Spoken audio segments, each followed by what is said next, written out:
Dinesh Wekhande institute या YouTube चॅनलवरती आपल्या सगळ्यांचं स्वागत आहे। विज्ञानाचा हा दुसरा व्हिडिओ आहे। तत्पूर्वी टेलिग्राम चॅनलला जर कोणी जॉईन केलेलं नसेल तर खाली लिंक दिलेली आहे, त्या लिंकवरती जाऊन तुम्ही जॉईन करून घ्या। ठीक आहे, त्यामध्ये वेगवेगळे प्रश्न आहेत, करंट अफेअर्सचे किंवा इतर जीएस रिलेटेड माहिती दिलेली आहे। यामध्ये आपण पाहणार आहोत विज्ञानाचे पुढचे काही प्रश्न। ट्रिक पद्धतीने कसं लक्षात ठेवायचं हे सगळं आपण या व्हिडिओमध्ये पाहणार आहोत। या प्रश्नामध्ये दिलेलं आहे ई जीवनसत्वाचे रासायनिक नाव काय आहे। तत्पूर्वी आपल्याला काही माहिती पाहिजे, जी की विटॅमिन्स म्हणजे जीवनसत्वांचा शोध कोणी लावला आणि त्याचा वापर कशासाठी होतो, विटॅमिन्स कशासाठी गरजेचे असतात। ठीक आहे, तर विटॅमिन्सचा किंवा जीवनसत्वांचा जो शोध आहे तो सी फुंक या शास्त्रज्ञाने लावलेला आहे। त्यांचं नाव आहे सी फुंक। ठीक आहे, मग ही जीवनसत्व कशासाठी महत्वाची असतात, तर शरीराची वाढ करण्यासाठी आणि शरीराच्या इतर गोष्टी, इतर जे घटक आहेत ते सुरळीत पार पडावे म्हणून जीवनसत्वांचा उपयोग आपल्या शरीरामध्ये केला जातो। तर वापर कशासाठी केला जातो, तर शरीराची वाढ होण्यासाठी आणि सगळ्यात महत्वाची गोष्ट, शरीराची ज्या काही क्रिया आहेत त्या क्रिया सुरळीत पार पडण्यासाठी।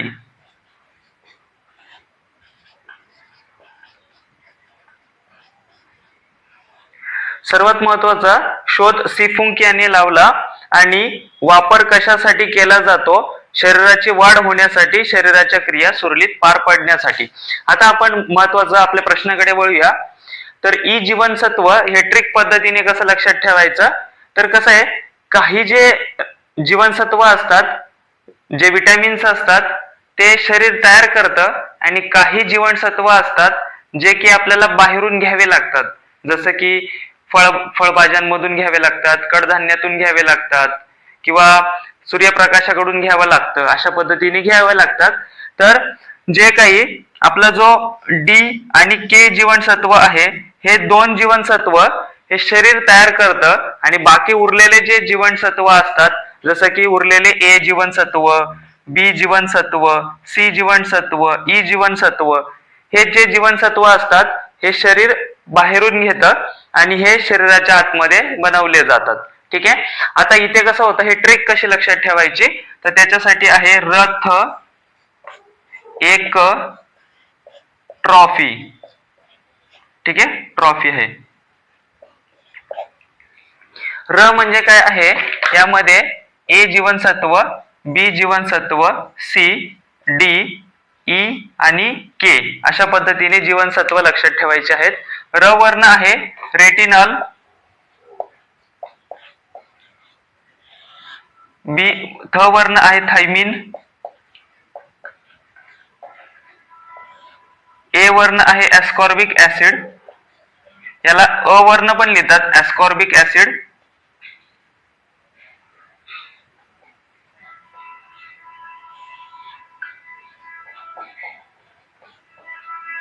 ठीक आहे। त्याच्यानंतर क वर्ण आहे कॅल्सिफेरॉल,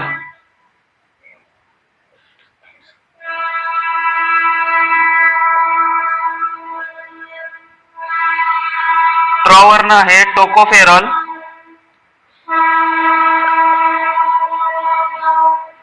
आणि फेरॉल, कॅल्सिफेरॉल, टोकोफेरॉल आणि फायलोक्विनिन।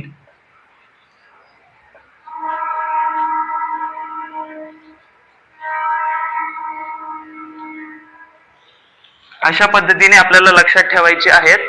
रथ एक ट्रॉफी, तर यामध्ये ई जीवनसत्व आहे त्याला टोकोफेरॉल असं म्हणतात, म्हणून आपल्या प्रश्नाचं उत्तर आहे 4 नंबर।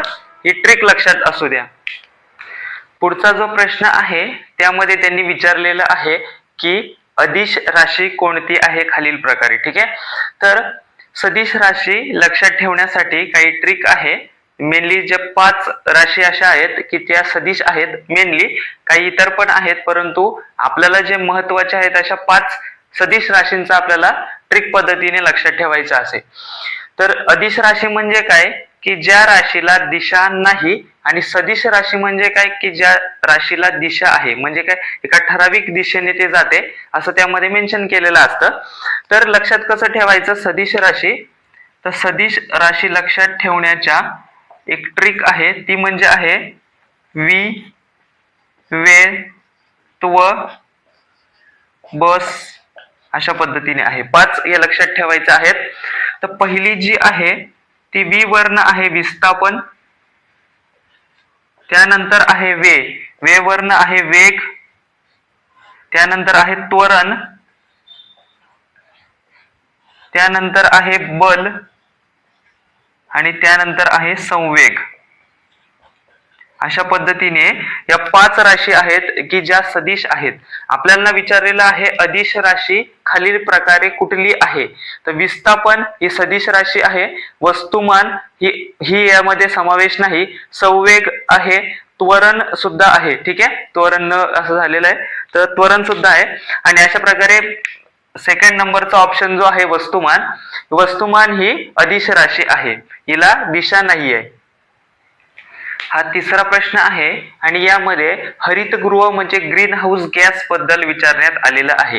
ठीक आहे, आता आपल्याला पाहायचं आहे की ग्रीन हाऊस म्हणजे काय असतं नक्की. तर ग्रीन हाऊस इफेक्ट म्हणजे काय असतं हे बघूया आपण. असं लक्षात घ्या की ही पृथ्वी आहे, दिवसभर या पृथ्वीला सूर्य उष्णता देण्याचं काम करतो, त्यामुळं एक ठराविक उष्णता या पृथ्वी तलावरती मेंटेन राहते. आणि ही जी पृथ्वी तलावरची सजीव सृष्टी आहे, ही पृथ्वी तलावरची सजीव सृष्टी टिकून राहते. परंतु ज्या वेळेस इथे थंडावा असेल किंवा रात्र असेल, रात्री इथे सूर्यप्रकाश मिळत नाही पृथ्वीवरती, मग या पृथ्वीचं जे काही वातावरण आहे एक ठराविक एक लेअर असते, या लेअरचं वातावरण उबदार ठेवण्याचं काम हे हरितगृह गॅस करत असतात. म्हणजे काय की ह्या पृथ्वी तलावरती जी सजीव सृष्टी असते, या सजीव सृष्टीला जिवंत राहण्यासाठी एक ठराविक तापमानाची गरज असते, आणि ते तापमान हे बनवण्याचं काम केव्हा ज्यावेळेस सूर्यप्रकाश नसेल, सूर्य नसेल, त्यावेळेस ते पृथ्वीचं तापमान उबदार ठेवण्याचं काम हे हरितगृह करत असतं, ग्रीन हाऊस करत असतात. ठीक आहे, मग त्यामुळे ही पृथ्वी तलावरची जी सजीव सृष्टी असते ती जिवंत राहिली आहे आतापर्यंत, त्याला हे कारणीभूत आहे. मग हे गॅस जर नसतील तर ते तिथलं तापमान उबदार राहणार नाही आणि पृथ्वी तलावरती सजीव सृष्टी जिवंत राहणार नाही. परंतु आता ह्या आजच्या कंडिशन मध्ये थोडं उलट झालेलं आहे. म्हणजे काय, जे हरितगृह असणारे गॅसेस असणारे ते आपण पाहूया. तर ते गॅस हे यांचं प्रमाण वाढत चाललेलं आहे. म्हणजे काय की कारखान्यांमधून धूर निघतोय, त्यानंतर आपण भरपूर काही आग वगैरे लागते आणि झाडं वगैरे जळून जातात, त्यानंतर आपण जमिनीमध्ये वेगवेगळ्या प्रकारची खतं वापरतो, आणि हे सगळं वापर वाढल्यामुळे काय होत आहे की त्या गॅसेसचा जो प्रमाण आहे किंवा जे घटक आहेत पुढे जे आहेत, तर ते घटक यांचं प्रमाण वाढलेलं आहे. आणि ते वाढल्यामुळे काय झालं की इथलं पृथ्वी तलावरचं जे तापमान जे एक ठराविक प्रमाणामध्ये उबदार राहायला पाहिजे होतं, ते त्या प्रमाणापेक्षा जास्त उबदार झालं. म्हणून पृथ्वी तलावरचं जे ग्लोबल वॉर्मिंग वाढलेली आहे, म्हणजे इथलं तापमान वाढ झालेली आहे. सर्वात महत्वाची गोष्ट, हे असं एक ओझोनचं लेअर आहे पृथ्वीच्या भोवती, आणि हे ओझोनचं लेअर आपल्याला एक ठराविक प्रमाणामध्येच उष्णता पोहोचवण्याचं काम करत असतं. परंतु जसं जसं ह्या गॅसेसचं प्रमाण वाढलंय तसं तसं ओझोनच्या ज्या लेअर मध्ये आपण म्हणतोय की भेगा पडतायत, आणि सूर्यप्रकाश येतो काही प्रमाणामध्ये ठराविक येतोय, मग बर्फ वितळत चाललेला आहे. आपण पाहतोय आपले टेम्परेचर वाढत चाललेलं आहे, आणि कधीही पाऊस वगैरे पडतो. या सगळ्या गोष्टी आज आपल्याला पाहायला मिळतात. या सगळं ह्या ग्रीन हाऊस इफेक्ट मुळे झालेलं आहे. पण ग्रीन हाऊस काय आहे की पृथ्वी तलावरचं तापमान एक ठराविक टेम्परेचर पर्यंत उबदार ठेवण्यासाठी हे गॅसेसचं काम आहे, जेणेकरून ही पृथ्वीवरची सजीव सृष्टी टिकून राहिली पाहिजे. मग जे हरितगृह गॅसेस आहेत ते गॅसेस आपल्याला लक्षात कसं ठेवायचं, त्यासाठी एक ट्रिक आहे. ती ट्रिक आहे ओ मीना को कापा. ठीक आहे, अशा पद्धतीची ही ट्रिक आहे ओ मीना को कापा. आता ओ वर्ण आहे ओझोन, त्यानंतर आहे मी वर्ण आहे मिथेन. त्यानंतर आहे ना त्याच्या इथे नायट्रस ऑक्साईड,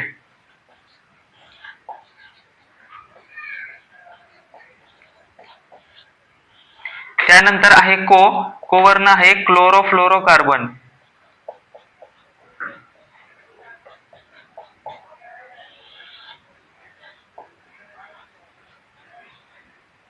त्यानंतर आहे कार्बन डायऑक्साईड, त्यानंतर आहे पाण्याची वाफ.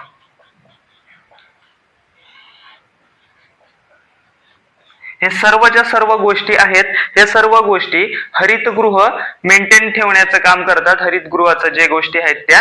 आणि यामध्ये आपल्याला नायट्रोजन नाहीये, ठीक आहे, मिथेन आहे, कार्बन डायऑक्साईड आहे, नायट्रस ऑक्साईड आहे, पण नायट्रोजनचं नाहीये, म्हणून ग्रीन हाऊस नाही, म्हणून नायट्रोजन हा ग्रीन. पुढचा जो प्रश्न आहे त्यामध्ये त्यांनी दिलेला आहे की खालीलपैकी कोणते धातू हे चुंबकीय गुणधर्म दाखवतात. चुंबकीय गुणधर्म दाखवतात म्हणजे काय, का ते मॅग्नेटकडे आकर्षिले जातात, ते मॅग्नेटिक आहेत. ठीक आहे, असे कोणते धातू आहेत का जे मॅग्नेटिक आहेत. आयन, की ज्याला आपण लोह असं देखील म्हणतो. ठीक आहे, लोखंड म्हणजे आयन. तर एक ट्रिक आहे, म्हणजे ट्रिक म्हणजे काय की मेनली 3च असे धातू आहेत जे की सध्या अवेलेबल आहेत, जे की मॅग्नेटिक आहेत. मग सोने हे धातू आहे, सोनं, परंतु सोन्याला जर आपण मॅग्नेट लावलं तर ते चिपकत नाही.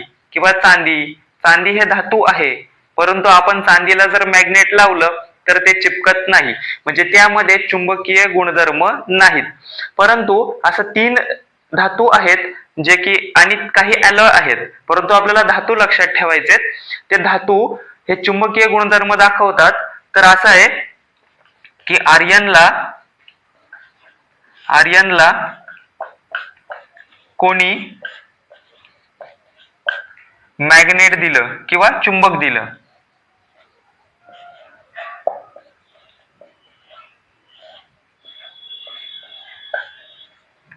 असं लक्षात ठेवा की आर्यनला कोणी चुंबक दिलं म्हणजे याचा अर्थ ते मॅग्नेटिक आहे, चुंबकीय आहे, चुंबकीय गुणधर्म दाखवतं. तर आर्यन वरून आयन झालं, हे लोह झालं. वर्ण आलं कोबाल्ट, आणि नी वर्ण आलं निकेल. म्हणून आर्यन कोबाल्ट, आर्यनला कोणी आर्यन कोबाल्ट निकेल असे 3 आहेत की जे चुंबकीय गुणधर्म दाखवतात.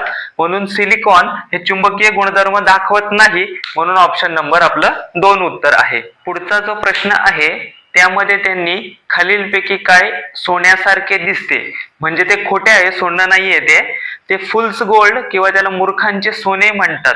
ठीक आहे, आता बघा हे कसं लक्षात ठेवायचं, तर सोनं हे मेनली सोनेरी कलरचं असतं, सोनेरी असतं, परंतु ते खोटं असल्यामुळे ते पिवळं दिसतं. ह्याचं उत्तर पायराईट आहे. ठीक आहे, या प्रश्नाचं उत्तर पायराईट आहे. पायराईट असं लक्षात ठेवायचं, ते सोनं आहे, ते सोनेरी दिसायला पाहिजे, परंतु ते पिवळे दिसते. ठीक आहे, पिवळे दिसते म्हणून ते खोटे आहे, म्हणून पिवळे सोने म्हणजे खोटे सोने म्हणजे पायराईट. वरून लक्षात ठेवा, सोनेरी पाहिजे पण ते पिवळं दिसतं म्हणून ते पायराईट आहे. खोटे सोने आहे, ते सोन्यासारखं दिसतं, त्याला फुल्स गोल्ड किंवा त्याला मूर्खांचं सोनं असं म्हणतात. आता काही एक्स्ट्राची माहिती दिलेली इथे. पांढरे सोने हे कापसाला देखील म्हणतात, पांढरा आहे म्हणून. लिथियम आणि प्लॅटिनम याला पांढरे सोने असं म्हणतात. प्लॅटिनम हा प्रश्न पोलीस भरतीला येऊन गेलेला आहे, पांढरे सोने म्हणजे काय, आणि 4 ऑप्शन मध्ये प्लॅटिनम हे ऑप्शन होतं. काळं सोनं कशाला म्हणतात, तर खनिज तेलाला आपण काळं सोनं म्हणतो, ज्याच्याने आपल्याला खूप साऱ्या गोष्टी मिळतात. सुवर्ण क्रांती म्हणजेच मधुमक्षिका पालन, मधमाशांचं पालन करतात त्याला सुवर्ण क्रांती असं म्हणतात. आणि सुवर्ण तंतू हे पीक ताग या पिकासाठी आपण सुवर्ण तंतूचा उल्लेख करतात त्याला. अशा 4 गोष्टी, आणि हे पिवळं पायराईट म्हणून त्याला मूर्खांचं सोनं असं लक्षात ठेवा, आणि ही एक्स्ट्राची माहिती लक्षात असू द्या. पुढचा जो प्रश्न आहे त्यामध्ये त्यांनी गॅमा किरणांचा शोध कोणी लावला असं विचारलेलं आहे. तर 3 प्रकारची किरणं आहेत. पहिलं आहे अल्फा, मग आहे बीटा, आणि मग आहे गॅमा. तर त्यापैकी अल्फा आणि बीटा या 2 किरणांचा जो शोध आहे तो रुदरफोर्ड यांनी लावलेला आहे, आणि गॅमा किरणांचा शोध आहे तो लॉर्ड विलार्ड यांनी लावलेला आहे. लॉर्ड विलार्ड या शास्त्रज्ञाने लावलेला आहे. यांच्याविषयी काही इतरचे महत्वाचे मुद्दे आहेत ते आपल्याला माहिती पाहिजेत. जसं की या अल्फा किरणांना आपण हेलियमचं अणुकेंद्रक असं ओळखलं जातं. हेलियमचे अणुकेंद्रक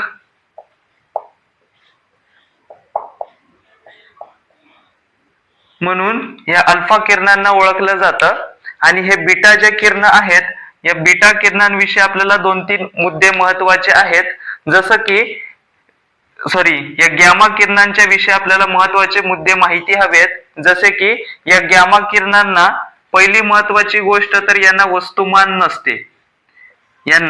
वस्तुमान नसते. दुसरी महत्वाची गोष्ट की याचा वापर, या गॅमा किरणांचा वापर आपण कॅन्सरच्या उपचारामध्ये करतो. कॅन्सर उपचारासाठी गॅमा किरणांचा वापर केला जातो. आणि कीटकांची वाढ होऊ नये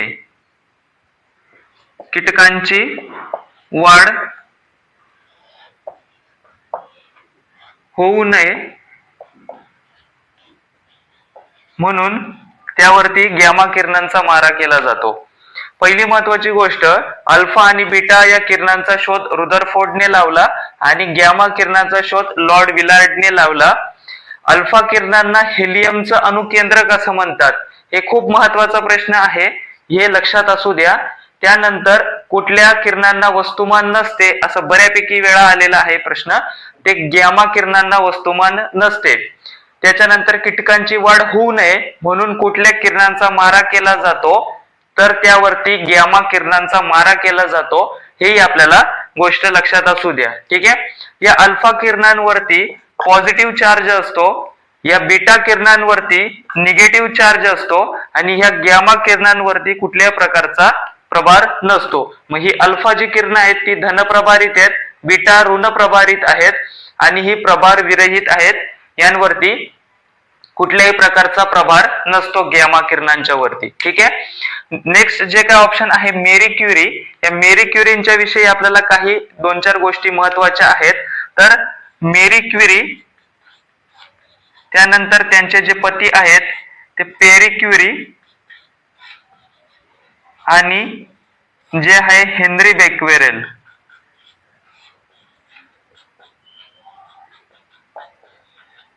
या तिघांना रेडियम आणि पोलोनियम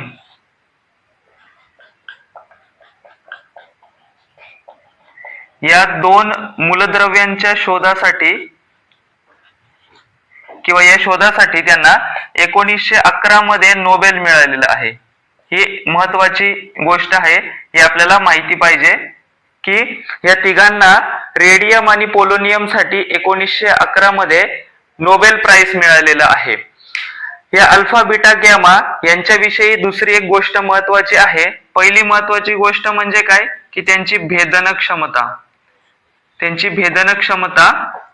तर सर्वात जास्त गॅमा किरणांची भेदन क्षमता ही सर्वात जास्त असते. त्यानंतर बीटा आणि त्यानंतर अल्फा किरण यांची, हे क्रम असा विचारला जातो परीक्षेमध्ये की भेदन क्षमतेनुसार क्रम कुठला, किंवा सर्वात जास्त भेदन क्षमता कोणाची असते, तर ही गॅमा किरणांची असते. त्याच्यासाठी एक छोट्या पद्धतीची एक ट्रिक आहे की ज्याची भेदन क्षमता जास्त ते भेगा पाडतात. बरोबर आहे. मग भेवरनं भेदन क्षमता लक्षात ठेवायचं आणि गावरनं गॅमा किरणांची सर्वात जास्त असं लक्षात ठेवायचं. आणि बीटा जे आहेत ते दोन्ही वेळा मध्यभागी येतात. म्हणजे काय, आता वस्तुमानानुसार त्याचा क्रम लावायचा असेल आपल्याला की कोणाचं वस्तुमान हे जास्त आहे, तर अल्फा किरणांचं वस्तुमान हे जास्त आहे, त्यानंतर बीटा आणि त्यानंतर गॅमा किरणांना. ठीक आहे. आणि ह्या गॅमा किरणांना वस्तुमान नसते, हे आपण इथं पाहिलेलं आहे. म्हणजे 2 क्रम आपल्याला महत्वाचे आहेत. एक भेदन क्षमतेनुसार, तर भेदन क्षमतेनुसार गॅमा किरणांना सर्वात जास्त भेदन क्षमता असते आणि वस्तुमान कोणाचं जास्त असतं, तर अल्फा किरणांचं वस्तुमान हे जास्त असतं आणि म्हणून त्यांना हेलियमचे अणुकेंद्रक असं देखील म्हटलं जातं. हे लक्षात असू द्या अल्फा किरणांना. ठीक आहे. अशा पद्धतीने आपल्या या प्रश्नाचं उत्तर आहे लॉर्ड विलार्ड. ठीक आहे. Option number 2 Lord Willard. पुढचा जो प्रश्न आहे त्यामध्ये त्यांनी विचारलेलं आहे की विषाणूंमुळे होत नाही असा आजार कोणता आहे. ठीक आहे, मग आपल्याला माहिती पाहिजे की विषाणूंमुळे कुठले कुठले आजार होतात. तर ही जी ट्रिक आहे ती ट्रिक मध्ये विषाणूंमुळे होणारे आजार तिथे दिलेले आहेत. आणि दुसऱ्या एका ट्रिक मध्ये आपण पाहूया की जीवाणूंमुळे कुठले आजार होतात आणि बॅक्टेरियापासून पाहू आणि फंगस पासून पाहू कुठले आजार होतात. तर यामध्ये विषाणूंमुळे होणारे जे आजार आहेत त्या आजारांची ट्रिक बनवलेली आहे. ए सागर कांदे पोहे गोड का झाले, हे विषाणूंचे आजार आहेत. मग पहिला जो आहे ए, तर ए वरनं आपल्याला एड्स हा लक्षात ठेवायचा आहे. ठीक आहे, सहा वरनं लक्षात ठेवायचा आहे स्वाईन फ्लू. ठीक आहे, तर 6 वरनं लक्षात ठेवायचं आहे स्वाईन फ्लू. स्वाईन फ्लू म्हणजेच काय असतो, H1N1, त्याला आपण H1N1 असं म्हणतो. त्या स्वाईन फ्लू सुद्धा विषाणूंमुळे होतो. ग वरनं लक्षात ठेवायचा आहे गालफुगी. ठीक आहे, गालफुगी जो आजार आहे तो विषाणूंमुळे होतो. र वरनं लक्षात ठेवायचं आपल्याला रेबीज. रेबीज. त्यानंतर का वरनं लक्षात ठेवायचं आपल्याला कांजण्या. दे वरनं लक्षात ठेवायचं आपल्याला देवी. ठीक आहे, पो वरनं लक्षात ठेवायचं आपल्याला पोलिओ. हे वरनं लक्षात ठेवायचं आपल्याला हेपॅटायटिस.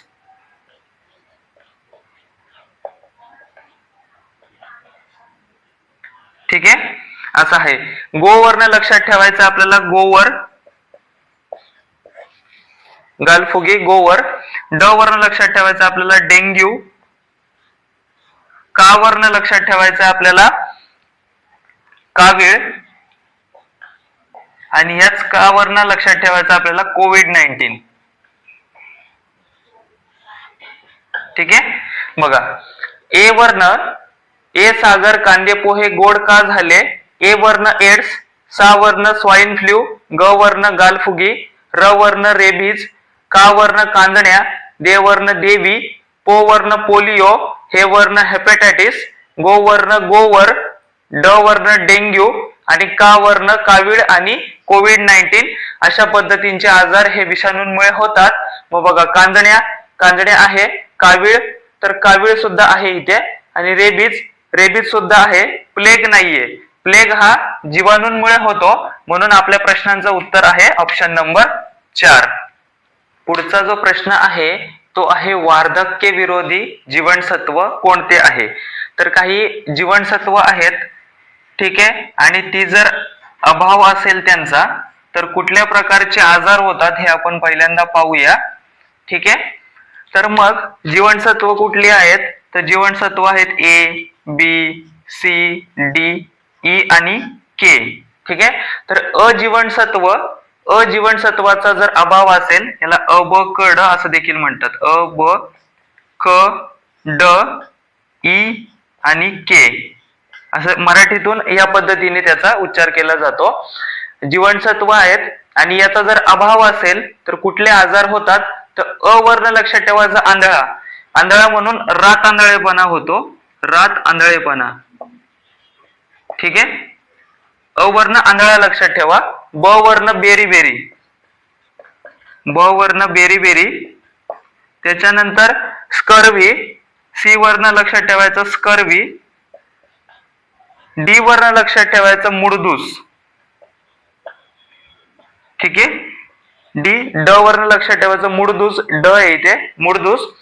ई जीवनसत्व जे असतं ते ई जीवनसत्व हे वांजपणा असतं. जर त्याच्यामध्ये ई जीवनसत्वाचा अभाव असेल तर वांजपणा येतो. ठीक आहे, आणि ई जीवनसत्व जर असेल तर मग वांजपणा येत नाही. आणि के जीवनसत्व जे असतं ते रक्त गोठण्यासाठी आपल्याला मदत करत असतं. रक्त गोठण्यामध्ये मदत करतं. परंतु जर के जीवनसत्वाचा जर अभाव असेल तर रक्त गोठत नाही. ठीक आहे, रक्त गोठत नाही, म्हणून रक्त गोठण जे जीवनसत्व आहे ते के जीवनसत्व आहे असं म्हणतात. ठीक आहे, आणि दुसरी महत्वाची गोष्ट जी गोष्ट आहे की क जीवनसत्व जे आहे, सी जीवनसत्व, याच्या अभावाने स्कर्वी हा होतो आणि याचं जर मुबलक प्रमाण असेल तर त्यापासून आपल्याला वार्धक्य म्हणजे म्हातारपण आपल्याला रोखता येतं. म्हणजे सी जीवनसत्व जर चांगल्या प्रमाणामध्ये शरीरात असेल तर लवकर म्हातारपण येत नाही, परंतु सी जीवनसत्व जर शरीरामध्ये कमी असेल तर म्हातारपण लवकर येतं. ठीक आहे. अ वर्ण आंधळा, ब वर्ण बेरीबेरी, क वर्ण स्कर्वी, ड वर्ण मुडदूस ड, ई वर्ण वांझपणा असं लक्षात ठेवा. विटॅमिन ई ची कमतरता असेल तर वांझपणा येतो आणि विटॅमिन के ची जर कमतरता असेल तर रक्त लवकर गोठत नाही आणि जर के प्रमाणामध्ये असेल किंवा चांगल्या प्रमाणामध्ये असेल तर रक्त लवकर गोठतं जखम वगैरे झाल्यानंतर. आणि सी जीवनसत्व चांगल्या प्रमाणात असेल तर वार्धक्य लवकर येत नाही, म्हणून वार्धक्य विरोधी जीवनसत्व म्हणून विटॅमिन सी किंवा विटॅमिन क हे आपल्या प्रश्नाचं उत्तर आहे. पुढचा जो प्रश्न आहे त्यांनी असं विचारलेलं आहे की रक्ताभिसरण संस्थेचा शोध कोणी लावला. बऱ्यापैकी खूप साऱ्या प्रश्नपत्रिकेमध्ये हा प्रश्न पाहायला मिळतो, परंतु आपण एक एक्स्ट्रा माहिती यामध्ये पाहणार आहोत. ठीक आहे. सर्वात अगोदर रक्ताभिसरण संस्था जी आहे ती रक्ताभिसरण संस्थेचा जो शोध आहे तो शोध विल्यम हार्वे यांनी लावलेला आहे. ठीक आहे. रक्ताभिसरण संस्थेचा शोध विल्यम हार्वे यांनी लावलेला आहे. त्यानंतर आपल्याला असं कळालं की हे रक्तगट जे आहेत रक्तगट एकूण 4 प्रकारचे रक्तगट आहेत. ठीक आहे. रक्ताभिसरण संस्थेचा शोध विल्यम हार्वे यांनी लावला. रक्तगट एकूण 4 प्रकारचे आहेत. ते आहे ए, बी, ए बी आणि ओ या प्रकारचे रक्तगट आहेत. त्यापैकी जे ए बी आणि ओ आहे, या ए बी आणि ओ या रक्तगटाचा जो शोध आहे तो कार्ल लँडस्टेनर यांनी लावला. बरोबर आहे. आणि जो ए बी हा रक्तगट आहे, ए वेगळा आहे, बी वेगळा आहे आणि ओ वेगळा आहे. ए रक्तगट, बी रक्तगट आणि ओ रक्तगट या रक्तगटांचा शोध कार्ल लँडस्टेनर यांनी लावला. आणि या ए बी या रक्तगटाचा जो शोध आहे तो डिकास्टेलो आणि स्टर्ली या दोघांनी मिळून या रक्तगटाचा शोध लावलेला आहे. त्यानंतर अजून एक बॉम्बे रक्तगट पाहायला मिळतो, परंतु मेनली हे 4 रक्तगट असतात. प्रश्न विचारला एकूण रक्तगट किती, तर एकूण रक्तगट हे 4 प्रकारचे रक्तगट आहे. ठीक आहे. आता यामध्ये जो ओ रक्तगट आहे तो ओ रक्तगट हा सर्व दाता आहे. ठीक आहे. जो की रक्त सर्वांना देतो. आणि जो ए बी रक्तगट आहे तो ए बी रक्तगट सर्वग्राही आहे. ठीक आहे. ओ रक्तगट हा सर्व दाता आहे आणि ए बी रक्तगट सर्वग्राही आहे. ठीक आहे. सर्व दाता ओ आणि सर्वांकडून घेऊ शकतो असा रक्तगट आहे ए बी. डन. आता 2 महत्वाच्या ज्या गोष्टी आहेत ते आपल्याला माहिती पाहिजेत. जसं की रक्त जे असतं ते रक्त शुद्ध करण्याचं काम हे फुफ्फुसाचं असतं. ठीक आहे. रक्त शुद्ध करण्याचं काम हे फुफ्फुसाचं असतं आणि रक्त पुरवठा करण्याचं काम हे हृदयाचं असतं. ठीक आहे. रक्त शुद्ध करतं फुफ्फुस. मग असं विचारलं फुफ्फुसाचं काम काय, तर रक्त शुद्ध करणे. हृदयाचं काम काय, तर रक्त पुरवठा करणे. रक्तामध्ये जर कोलेस्ट्रॉल वाढलं तर कोलेस्ट्रॉल वाढल्यानंतर हृदयाचा विकार होतात, हृदयाचे आजार होतात, हार्ट अटॅक होण्याचे चान्सेस असतात. म्हणून कोलेस्ट्रॉल हा लिमिटमध्ये हवाय. या रक्तामध्ये हिमोग्लोबिन असतं म्हणून रक्त हे लाल दिसतं. ठीक आहे. हिमोग्लोबिन असतं म्हणून रक्त लाल दिसतं. हे एक महत्वाची गोष्ट आपल्याला माहिती पाहिजे. व मानवाच्या शरीरामध्ये एकूण मानवाच्या वजनाच्या 9% हे रक्त असतं. ठीक आहे. मानवाच्या वजनाच्या 9% रक्त असतं आणि रक्तामध्ये 90% पाणी असतं. हे 2 गोष्टी महत्वाच्या गोष्टी आहेत. हे पण महत्वाचं आहे. फुफ्फुस रक्त शुद्ध करतं, हृदय रक्ताचा पुरवठा सर्व भागाला करतं. कोलेस्ट्रॉलचं प्रमाण वाढलं तर हृदयाचे विकार होतात.